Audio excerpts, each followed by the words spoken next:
So welcome to a new Beauty and the Boutique video with me, Katie, professional makeup artist, stylist and founder of online boutique, beautyandtheboutique.com. Today is a very special day because my sister Tammie joins us. Hi Tam. Hi. If you haven't met Tammie before, Tammie is a life coach specialising in NLP. Tam, can you explain to the community what NLP is? Yeah, definitely. So NLP stands for Neuro-Linguistic Programming.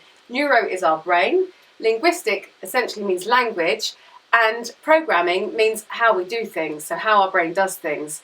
And what NLP does for us within the coaching context is it allows me to work with people to identify, or they identify themselves, areas for change to help them retrain limiting beliefs or retrain certain things that aren't serving them very well to achieve really great and positive outcomes.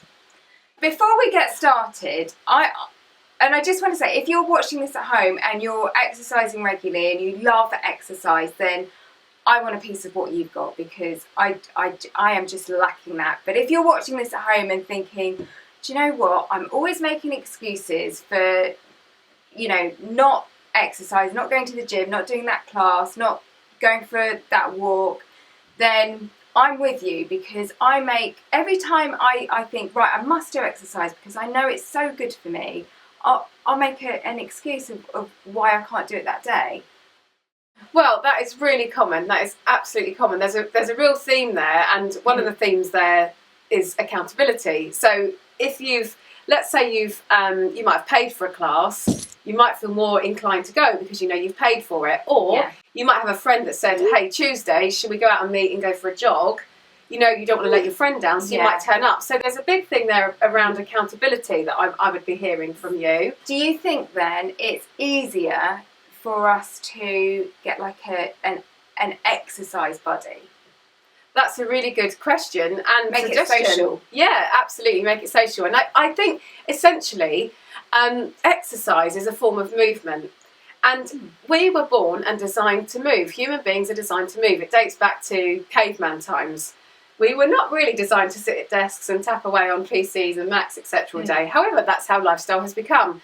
So really, if we can think of ways in which we can move our bodies, that essentially is exercise. I like that, because I think for me, when I hear the word exercise, I just think, ugh, can't be bothered. But when I hear the word movement, that presents a different feeling. Wow, it makes me feel like, oh, okay. Yeah. And also, I mean, before, if I'm totally honest, the last time I did kind of structured, regular exercise was before my wedding, which was about 5 years ago. And then that was because I wanted to get toned up for my dress. And now I'm married, I can't be bothered.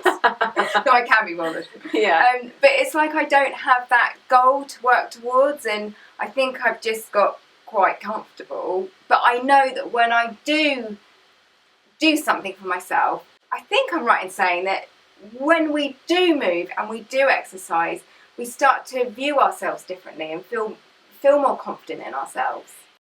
In coaching and NLP, we call this visualization. And simply, what I would like you to do, or really encourage you to do, is close your eyes, try and cut yourself off from distraction, and take a moment to visualize back to a time when you were moving more and it was making you feel really wonderful and you were receiving lovely benefits from it. There's 3 really good questions that I like to sort of ask people, and it's, how did you feel when you moved more? How did you feel? So we'd have to write down our answers to that. Really good idea to do this, because this is about exploring our relationship with movement. Yeah. Who made it possible for me to move more? Who or what made it possible?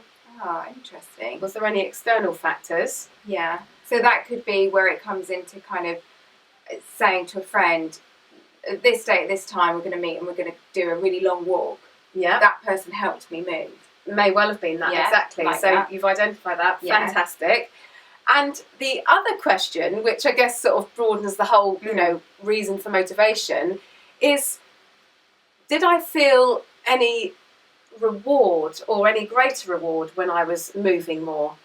Yeah. How did it kind of give any more value or enrichment to my life? For me, how I felt the last time I moved was I felt quite empowered actually. I felt like I had charge of my life and that I was more organised in my life. Wow, and that's quite powerful, yeah. And I know that not immediately after, because immediately after the movement I probably felt quite worn out, but you know, the next day I started to hold myself a little bit taller. I made different choices with my clothes because I was feeling more confident in, you know, how I felt in my body. Yeah. Yeah, so that had positive effects, and I felt like I had more energy in general. Tam, this has really helped me because it's really helped me remember that feeling of how I felt, you know, when I was, you know, moving more. And I'm feeling really inspired to get that feeling back. I'm feeling really like, yeah, I can do this, and you know, I need to do it for me. Yeah, absolutely. And all of you guys also, you can recreate that as well. We all can. So one little thing that you could do this week is get your pen or your phone and make a day in your diary to allocate, even if it's just 20 minutes of time to yourself, to allow your body and to allow your mind to move more, and see how you get on with it. Love that. Thanks, Tam. Thank you ever so much. And thanks for having me. Thank you for watching, and I'll be back again soon with another video. Bye. I am going to move tonight. I want to move. I want to move. Bye. Squeaked like a mouse.